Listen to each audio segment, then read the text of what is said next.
I am Kethania Griffiths, Executive Director of Youth Crime Watch of Jamaica.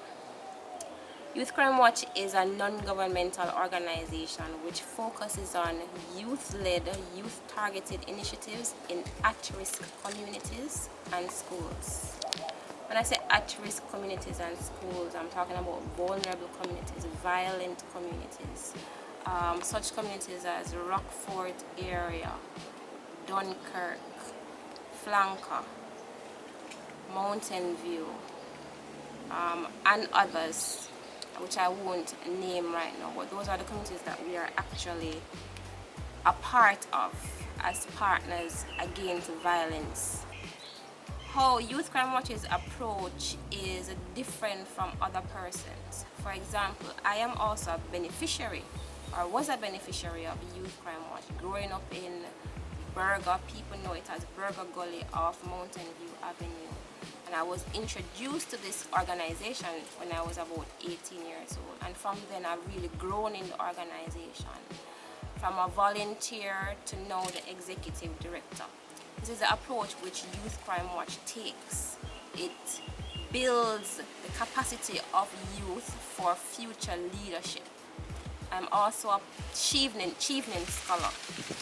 So Youth Crime Watch has prepared me from then to now, through the process, to the educational process, through the work process, to the woman I am today.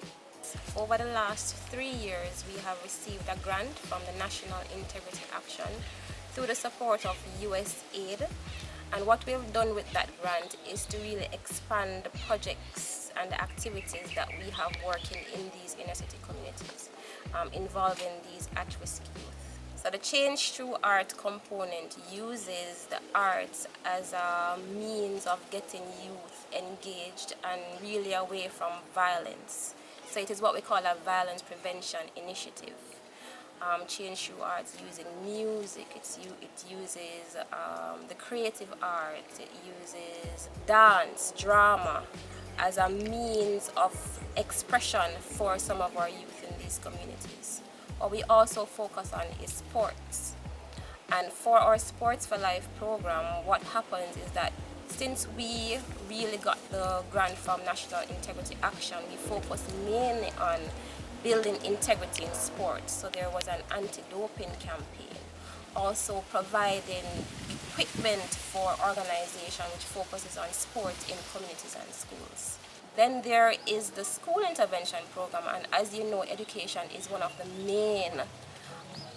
main pillars against violence, and any form of violence prevention activity that you engage in, there should be an educational component. And for our educational component, we really focus on literacy. In 5 schools, we are in Spot Valley High and Camperdown High, Cloncarty High, Cornwall College, and Ascot High. And then the next project is Integrity Pays. Integrity Pays looks at entrepreneurship, particularly social entrepreneurship. What we have done with Integrity Pays is to, one, really focus on business compliance.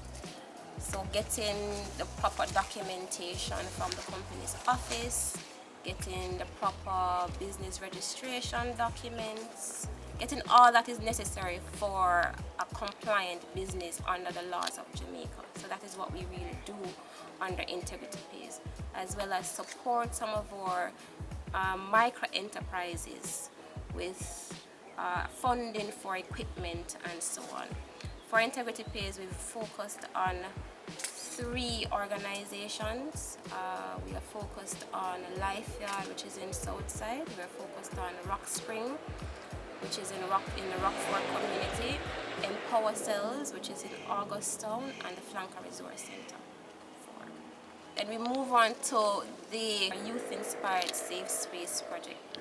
It's not a new project that we've started, but it's one which we hold very dear to us.